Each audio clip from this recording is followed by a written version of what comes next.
হচ্ছে আপনাদের অনেকের মনে থাকবার কথা যে আমরা এপ্রিল মাসে গত মাসের শুরু থেকে আপনাদের সাথে একবার মত বিনিময় করেছি এবং সেখানে সাংবাদিক ভাই বোনদেরকে আমি পার্টিকুলারলি ওয়াদা দিয়েছিলাম যে বরিশাল বিভাগের উন্নয়নের জন্য আমার পক্ষ থেকে যতটুকু করণীয় আছে আমি অতটুকু করার চেষ্টা করব।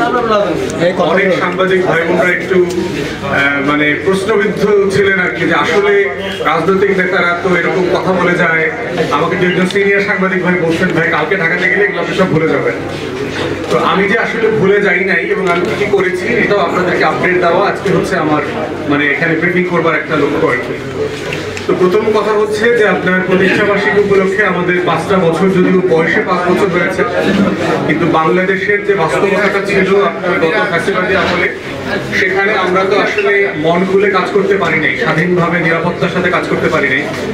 কাজ করবার পরিবেশ যদি বিবেচনা করেন তাহলে আমাদের বয়স কিন্তু আসলে 9-10 বছর। আমাদের গত 5 বছরের পথ চলাটা এমন ছিল, কোনো সকালে আমি নিজে 11 বার ভেন্যু চেঞ্জ করেছি একটা প্রোগ্রাম করবার জন্য। এবং চিন্তা করে দেখতে পারেন যে 11 বার ভেন্যু চেঞ্জ করবার পরে যেটা হয়েছে, প্রথম ভেন্যুতে প্রায় 4 শতাধিক মানুষ ছিলেন, শেষে আমি 25-30 জনকে নিয়ে মিটিং করে চলে আসছি। এবং আমার বক্তব্য চলাকালে আমি দেখছি যে রাস্তা ধরে আপনার পুলিশ র্যাবের গাড়ি আসতেছে, যেহেতু ঘুরে আসতে হবে আমাদের নেতা কর্মীরা নিরাপদে চলে যেতে পেরেছেন।